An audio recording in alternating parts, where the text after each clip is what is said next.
యెహోవా ఈరే నన్ను చూసేవాడా, నీవుండుటయే చాలు. యెహోవా రఫా స్వస్థ ప్రదాత, నీ గాయమే బాగు చేయు. యెహోవా షమ్మా తోడుండువాడా, నా అక్కరలను తీర్చు. మహాఘనుడవును మహోన్నతుడు నైన మా ప్రియ పరలోకపు తండ్రి, మీ మహిమోన్నత కృపను బట్టి మీకు వేలాది వందనములు స్తోత్రాలు చెల్లించుకుంటున్నాం నాయన. తండ్రి, మీ దాసులమైన మేము, ప్రభువా, నేను జాషువా ఈ ఎపిసోడ్ చేయటానికి ప్రభువా నీ సన్నిధిలోనికి వచ్చాము. వాక్యం మీది ప్రభువా, నా ద్వారా మీరు మాట్లాడించి మీకు మహిమ తెచ్చుకోనండి. ఎలాగైనా ఒక్కరైనా సరే ఈ వర్తమానం ద్వారా మారు మనసు పొంది మీ ప్రియకుమారుడు క్రీస్తు ప్రభువును రక్షకునిగా అంగీకరించే భాగ్యం దయచేయండి. ఘనత మహిమ ప్రభావాలు మీరు పొందమని ఈ మనవులు మీ ప్రియకుమారుడు మా రక్షకుడైన క్రీస్తు యేసు మహాపరిశుద్ధ నామమున అడిగి వేడుకొని మనవి చేస్తున్నాను తండ్రి, ఆమేన్. దేవునికి స్తోత్రం. యెహోవా ఈరే ప్రార్థనా మందిర సందేశములు, సింగరాయకొండ. ప్రియులారా, ఇప్పుడు దేవుని వాక్య సత్యాలని మనం గ్రహించి మనము ఆయన రాజ్యంలో చేర్చబడ్డానికి ప్రభు మనందరికీ సహాయం చేయనుగాక. ఇప్పుడు ప్రభు నాకు బయలుపరిచినటువంటి సందేశం, దాని యొక్క టైటిల్ ఏంటి అని అంటే, నీ వాక్యము నన్ను బ్రతికించి ఉన్నది. హల్లెలూయా. మనం జీవిస్తున్నాము అంటే దేవుని కృప, మన గొప్పతనాలు ఏమి లేవు.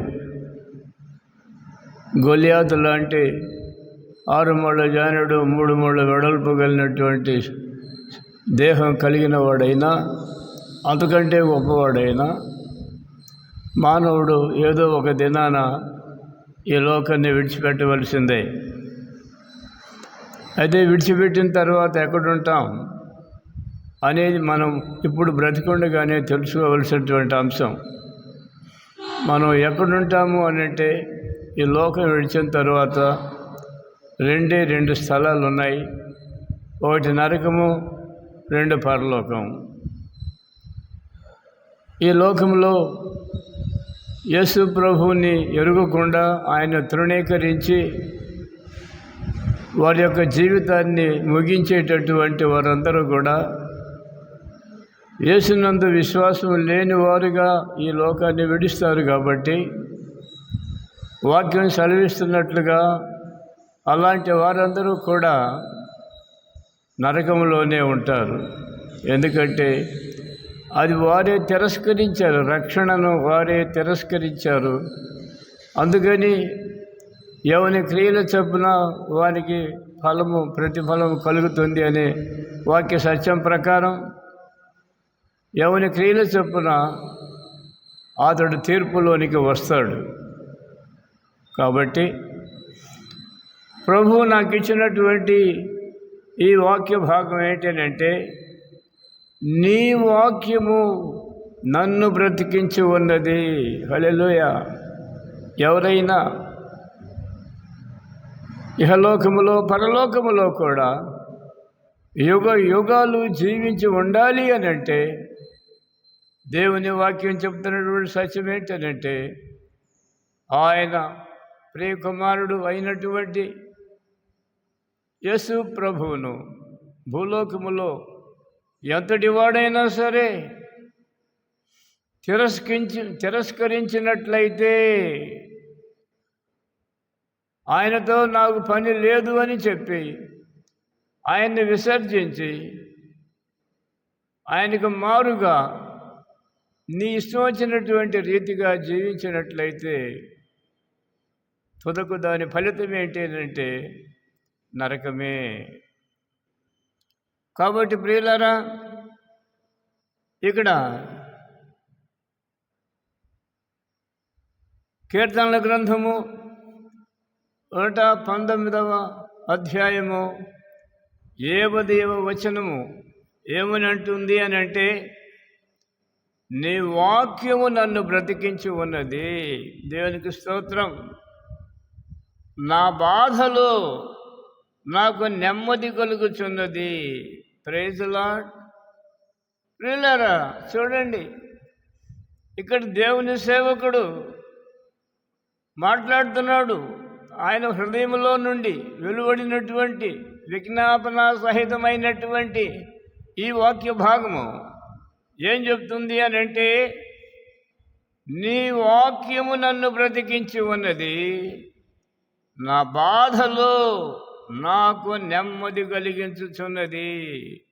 ప్రియులారా, ఈ దినము మానవాళి హృదయంలో నెమ్మది లేదు, సంతోషం లేదు, ఆనందం లేదు, సమాధానం లేదు, పరిశుద్ధత అంతకుముందే లేదు.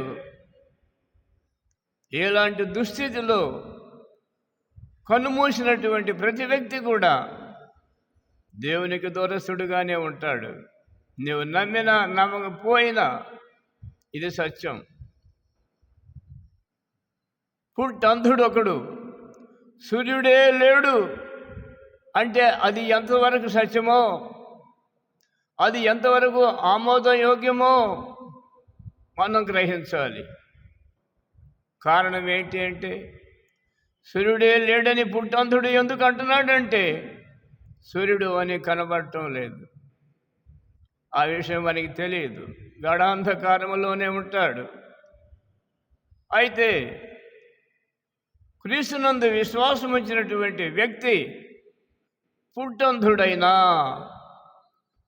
వాని యొక్క హృదయము వెలుగులోనికి నడిపించబడింది కనుక ఆ వ్యక్తి పుట్టంధుడైనప్పటికీ తన యొక్క మానసిక స్థితి వికసించింది కనుక, తన హృదయము పరివర్తన చెందింది కనుక సెలెస్టియల్ ఐ కలిగినటువంటి వాడుగా ఉండి దేవుని ప్రత్యక్షతను చూడగలిగినటువంటి వాడవుతాడు. ప్రియులారా, చూడండి, నా బాధలో నాకు నెమ్మది కలిగించుచున్నది ఏది? నీ వాక్యం. ప్రియులారా, ఈ విషయము నేను మీతో షేర్ చేసుకోవటానికి మీ ఎదుట నిలవబడి ఉన్నాను. 1965 సంవత్సరంలో నాకు ఆటలమ్మ అనేటటువంటి ఒక వ్యాధి వచ్చింది. దాన్ని ఇంగ్లీష్లో చికెన్ పాక్స్ అంటారు. ప్రియులారా, ఆ చికెన్ పాక్స్ వచ్చినప్పుడు నా ఎడమ చేతి ముంజేతిలో ఒక తెల్లని గుల్ల ఏర్పడింది. అది బహునొప్పిగాను బహు జలుగాను ఉండింది. అది ఏమిటో నాకు తెలియలా. ఆ చికెన్ పాక్స్ అనేది నా జీవితంలో నాకు ఎప్పుడు రాలా, అదే ప్రథమం. ఎవరికైనా వచ్చిన వాళ్ళని కూడా నేను చూసి ఉండలేదు. అందుకని అది ఆటలమ్మ అనేటటువంటి విషయం నాకు తెలియక నేను ఉదయం సాయంకాలం ఆ గుల్ల మీద వేడి నీళ్లు సోపుతో కడిగి శుభ్రం చేస్తున్నా. అందువలన ఆ గుల్లలు ఇంకా ఎక్కువైనవి. భరింపలేనటువంటి బాధ నాకు కలిగింది. అప్పుడు మా ఇంటి ప్రక్కన ఉండేటటువంటి ఒక పెద్ద ఆమె నన్ను చూసి, అయ్యా, దీనిని ఆటలమ్మ అంటారయ్యా, ఇది ఆడుతూ పాడుతూనే పోతుంది. అయితే కనీసం 15 దినాలు నీవు చేపలు కానీ మాంసం కానీ ఇంట్లోకి రానియకూడదు. అది ఇంట్లోకి వచ్చినట్టయితే ఈ వ్యాధి ఇంకా ఎక్కువ అవుతుంది. నీవు ధనియాల పొడి మాత్రమే తినాలయ్యా అని చెప్పింది. ప్రియులారా, నేను అవి చెప్పినట్టుగానే ధనియాల పొడితోనే తినగలిగినంత భోజనం నేను తిని ఆ 15 రోజులు ఎలాగుంటుందోనని చెప్పి నేను నా కాలం గడుపుతూ ఉన్న ఆ వ్యాధి సమయంలో అప్పుడు లేట్ సూరపోగు శామ్యూల్ గారని ఒక పాస్టర్ గారు నా దగ్గరకు వచ్చి నాకు ప్రార్థన చేసి వెళ్ళిపోయాడు.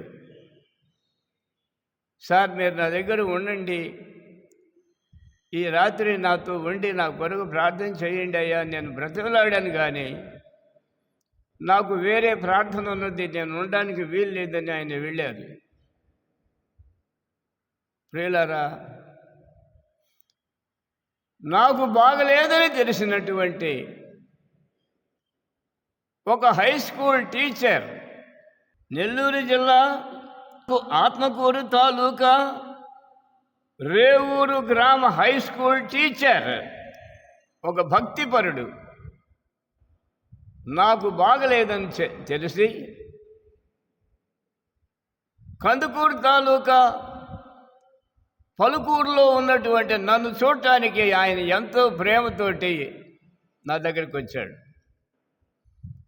వచ్చినప్పుడు ఆ గుల్లలన్నీ చూచి ఆయన అప్పటికి ఆ గుల్లలు కొంతవరకు సమసిపోయినాయి. ఆ సమసిపోయినప్పుడే అది బహు ఇతరులకు వ్యాపిస్తుందట. అలాంటి తరుణములో ఆయన నా వద్దకు వచ్చాడు. నేను ఆయన్ను చూసి, చేపలు మాంసం ఇంట్లోకే రానియొద్దు అని చెప్పినటువంటి మాట నేను జ్ఞాపకం ఉన్నప్పటికీ ఆయన మీద ఉన్నటువంటి ప్రేమ అభిమానాలతోటి ఒక నాటుకోడిని తెప్పించి ఆయనకు భోజనం సిద్ధం చేశాను. భోజన సమయానికి ఆయన భోంచేయడానికి కూర్చున్నారు. మరి మీ సంగతి ఏందండి, మీరు కూడా రండి భోంచేదురు కానీ అన్నాడు. బ్రదర్, నేను తినకూడదట, నాకు పెద్దవాళ్ళు చెప్పారు, నేను ధనియాల పొడితో తింటున్నాను బ్రదర్, దయచేసి మీరు తినండి అంటే ఆయన అన్నాడు, మీరు తినకపోతే నేను తినను, మీరేం భయపడిన అవసరం లేదు, నేను మీ కొరకు ప్రార్థన చేస్తాను అని అప్పుడే ప్రార్థన చేశాడు. ఆయన ప్రక్కన నన్ను కూర్చోబెట్టుకొని ఆ కోడి మాంసం తినేటట్టుగా నన్ను ప్రేరేపించాడు. విశ్వాసముతో దేవుని సన్నిధిలో మార్కు సువార్త 9వ అధ్యాయం 23 ప్రకారం, అందుకు యేసు, నమ్ముట నీ వలనైతే సమస్తము సాధ్యమే అని ప్రభువే చెప్పాడు. హల్లెలూయా. ఏమన్నాడు ఆయన? మార్కు సువార్త 9వ అధ్యాయం 23లో, నమ్ముట నీ వలనైతే సమస్తము సాధ్యమే. దేవునికి స్తోత్రం. భయంకరమైనటువంటి ఆ వ్యాధి నా నుండి మరొకరికి సంక్రమించేటటువంటి ఆ సమయంలో ఆ సహోదరుడు నా ప్రక్కనే కూర్చొని ఆయన భోంచేశాడు, నా కొరకు ప్రార్థన చేశాడు. నేను కూడా విశ్వాసం ఉంచి ఈ వాక్యము సహాయము నాకు చేస్తుంది అనే నమ్మకంతో ఆ సహోదరుడు చేసిన ప్రార్థనలో నాకు విశ్వాసం ఉన్నది కనుక ఆయనతో కూడా కలిసి నేను భోంచేశాను. ప్రియులారా, ఆ వ్యాధి హెచ్చు కావలసింది పోయి సంపూర్ణంగా తగ్గిపోయింది. ఈ కార్యం ఎవరు చేశారండి? దేవుని వాక్యం అంతా సెలవిచ్చేటటువంటిది ఏంటనంటే, నమ్ముట నీ వలననైతే సమస్తము సాధ్యమే.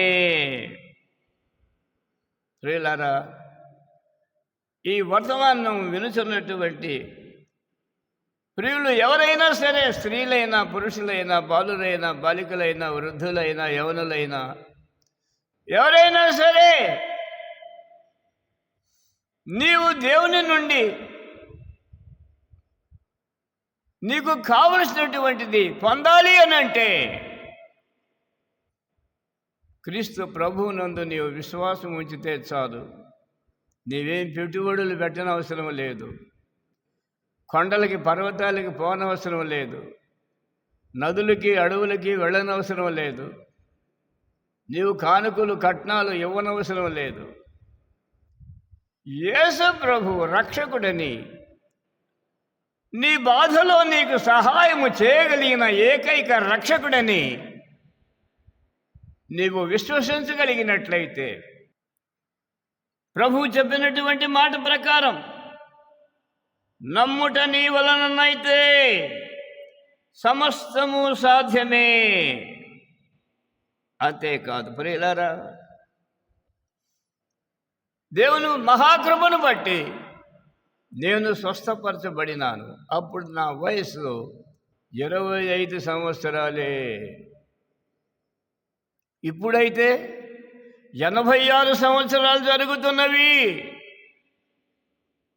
నేను ఈ మాట నన్ను నేను హెచ్చించుకోవడానికి మీతో చెప్పడం లేదు. ఆ వ్యాధితోనూ మరింకొక దానితోనూ ఎప్పుడో చనిపోవలసినటువంటి నన్ను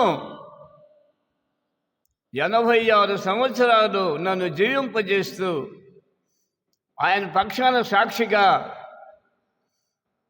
మీ అందరూ నాలాగే మేలు పొందాలని గొప్ప ఆశతోటి ఈ లోకము మనం విడిచిన తరువాత మనం ఎక్కడుంటాం అనేటటువంటిది మనం గుర్తుంచుకోవాలి. 2 స్థలాలు. మనం ఈ లోకం విడిచిన తరువాత ఈ లోకంలో ఎంత ఘనుడైనా సరే, చక్రవర్తి అయినా సరే, భూలోకాన్ని శాసించగలిగిన వాడైనా సరే, అతడు ఈ లోకమును విడిచిన తరువాత తాను ఎక్కడ ఉండబోయేది నిర్ణయించుకొనవలసినటువంటి అవకాశము భూలోకములో జీవించి ఉండగానే ఉన్నది. ఈ అవకాశాన్ని పోగొట్టుకున్నట్టయితే ఎంత వీరుడైనా, చక్రవర్తి అయినా, భక్తుడైనా, ఎలాంటి మంత్రశక్తులు కలిగిన వాడైనా ఈ లోకం విడిచిన తరువాత అతడు ఉండబోయే యేసుక్రీస్తును నమ్మకుండా చనిపోయినట్టయితే అతడు ఉండబోయేది నిత్య నరకాగ్ని. నరకాగ్ని అంటే ఏమనుకుంటున్నారు? గతంలో మా చర్చిలోనికి ఒక అబ్బాయి వచ్చాడు. చాలా బలమైనటువంటి వాడు, దృఢమైనటువంటి వాడు. అతడు వచ్చినప్పుడు వాళ్ళ నాన్నగారు మద్రాసు నుండి ఆయన చూడటానికి వచ్చాడు. వస్తే, నాన్న, నేనిప్పుడు చర్చికి వెళ్తున్నాను, దేవుడు నాకు సహాయం చేస్తున్నాడు, మీరు కూడా యేసు ప్రభువుని నమ్మండి, మీరు కూడా నాలాగా ఉంటారు అని చెప్పి కుమారుడు చెప్పినప్పుడు ఆయన అన్నాడు, అయ్యా, నీవేదో నేను నమ్మకపోతే నరకం ఉందని నాతో చెప్తున్నావు, నరకం అంటే ఏంటయ్యా అని అడిగాడు. ఆ అబ్బాయి చెప్పాడు, నరకం అంటే అగ్నిగుండము, గంధకములతో మండేటటువంటి అగ్నిగుండము. ఆ అగ్నిగుండము ఆరదు. గుండములో ఉన్నవాడు వాని పురుగు చావదు, అనగా వాని ప్రాణం పోదు. యుగ యుగాలు అక్కడ కాలం. మరి ఆ మంటలో ఉండవలసిందే నాన్న. అందుకనే నేను మీతో చెప్తున్నాను, యేసు ప్రభువుని నమ్మండి.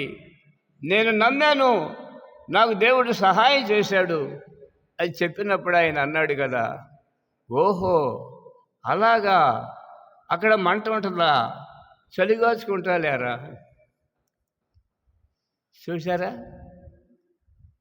అక్కడ మంట ఉంటుంది కదా, చలిగాచుకుంటానులే, దానికి నేను భయపడిన అవసరం లేదు, నాకు అది సంతోషమేలే అని అమాయకంగా మాట్లాడాడు. ఆయన చనిపోయాడు. ఇప్పుడు చలిగాచుకుంటున్నాడు, కేకలు పెడుతున్నాడు అగ్నిగుండములో. యెహోవా క్రియల చొప్పున వానికి ప్రతిఫలము కలుగును. కాబట్టి ప్రియులారా, ఈ జీవితమును మనం చూసినప్పుడు యోహాను సువార్త మొదటి అధ్యాయం 12 వచనం ప్రకారం తన్ను ఎందరు అంగీకరించరు, అనగా తన నామమునందు. ఎవరి నామము? యేసుక్రీస్తు నామము. తన నామమునందు విశ్వాసముంచు వారికి దేవుని పిల్లలగుటకు ఆయన అధికారం అనుగ్రహించెను. హల్లెలూయా! ఎంతమంది అయితే యేసుక్రీస్తునందు విశ్వాసముంచి ఆయన నిన్ను నరకము నుండి తప్పించడానికి, నీవు చేసిన పాపపు శిక్ష నీ మీదికి రాకుండా ఆ పాపపు శిక్ష ఆయనే అనుభవించి నీ కొరకు నీ స్థానములో ఆయనే ఆ శిక్షను అనుభవించి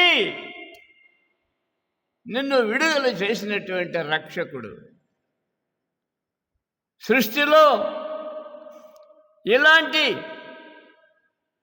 ప్రేమ కలిగినటువంటి, మహత్తరమైనటువంటి శక్తి కలిగినటువంటి, పరిశుద్ధుడైనటువంటి ఒక పాపిని ఉన్న పాటును తన వద్దకు చేర్చుకొని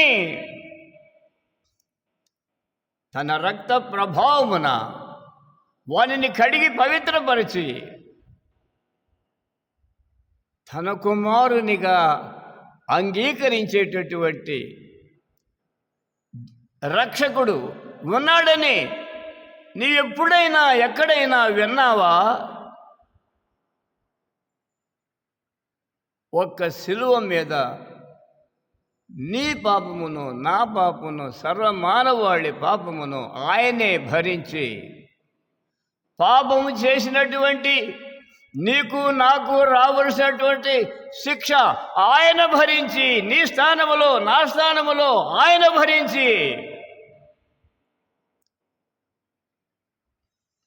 3 దినాలు సమాధిలో ఉండి 3వ దినాన మృత్యుంజయుడు లేచినటువంటి ఆ మహామహుడు, కృపగలిగిన దేవుడు, నిత్యుడకు తండ్రి, సమాధానకర్తయగు అధిపతి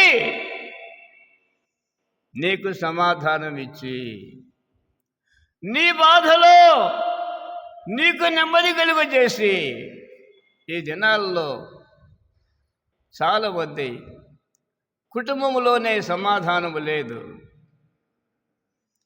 భార్య అంటే భర్తకి ఇష్టం ఉండటం లేదు, భర్త అంటే భార్యకి ఇష్టం ఉండటం లేదు.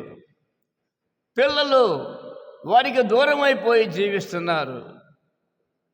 భయంకరమైనటువంటి స్థితిలో ఆదరణ లేక నీకు కోట్ల వేలాది కోట్ల రూపాయలకు ఆస్తికర్తవై నీవు ఉన్నప్పటికీ నీకు నెమ్మది లేనటువంటి జీవితంలో ఉన్నవాడా, జీవితంలో ఉన్నదానా? ఈ విషయం జాగ్రత్తగా విను.